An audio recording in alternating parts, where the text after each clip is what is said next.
प्रिय छात्रों, आज कक्षा में हम अपने पेपर जो एमए एजुकेशन फोर्थ सेमेस्टर का मेजरमेंट एंड इवैल्यूएशन है, इसका अगला टॉपिक डिस्कस करने वाले हैं।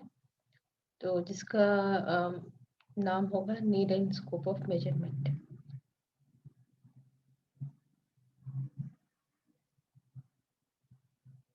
नीड के बारे में अगर बात करते हैं तो नीड मतलब होता है आवश्यकता। तो व्यक्तित्व का सर्वांगीण विकास ही शिक्षा का उद्देश्य है। अर्थात शिक्षा के द्वारा हमें छात्रों के बौद्धिक, शारीरिक, सामाजिक, नैतिक, संवेगात्मक तथा स्वभाव का उचित विकास करना माना जाता है। इन उद्देश्यों की प्राप्ति के लिए हमें विद्यालयों में विभिन्न क्रियाओं का आयोजन करना पड़ता है। बौद्धिक विकास के लिए विभिन्न विषयों का ज्ञान दिया जाता है, जिससे छात्रों की मानसिक शक्तियों का विकास होता है, और समुचित शारीरिक विकास के लिए खेलकूद और व्यायाम का आयोजन भी किया जाता है। इस प्रगति का पूर्ण आलेख रखने से यह ज्ञात होता है कि विद्यार्थी ने कब प्रगति की है, कब उसे प्रगति का अवसर नहीं मिल पाया है। इसकी व्याख्या करके उन कारणों का सही ज्ञान प्राप्त किया जा सकता है जिसके कारण यह वृद्धि होती है अथवा नहीं होती है, तब उसका ठीक उपयोग किया जा सकता है। तो मापन का एवं मापीकरण की प्रक्रिया जो होती है, जो प्रोसेस ऑफ मेजरमेंट है, ये निम्नलिखित कारणों से इसकी आवश्यकता होती है। तो अगर पहला कारण की बात करें तो सफलता, जिसे साफल्य कहते हैं।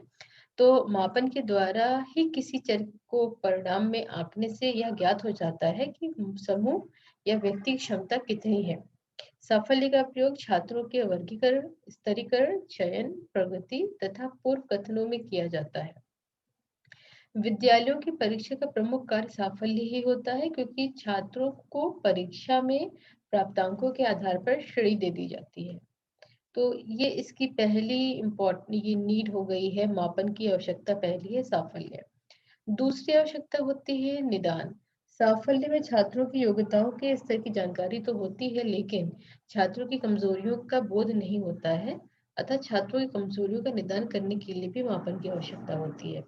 तो मापन की आवश्यकता यहाँ भी है कि अगर बच्चा कमजोर है, सफलता को ज्ञात करने के लिए तो हो ही रहा है, लेकिन उसकी कमजोरी कहाँ पे वो कमजोर पड़ रहा है ज्ञात करने के लिए भी हम मापन की प्रक्रिया का प्रयोग करते हैं, अतः इसकी आवश्यकता होती है। शोध की अगर बात किया जाए तो तीसरी आवश्यकता जो है वो है शोध। तो आजकल शिक्षा में प्रयोगात्मक तथा वैज्ञानिक शोध कार्यों को बढ़ावा दिया जा रहा है।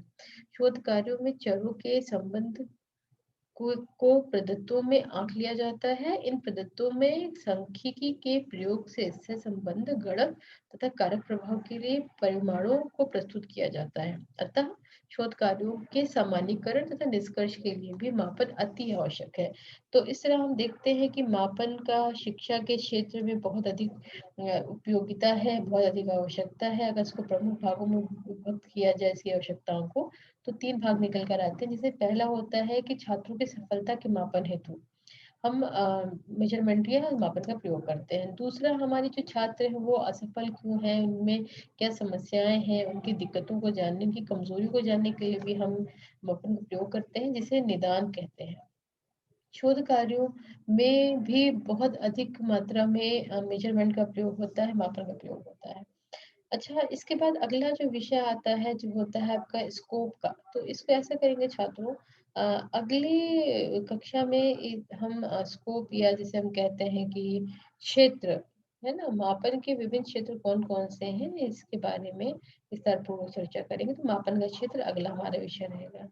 तब तक के लिए खुश रहिए, धन्यवाद।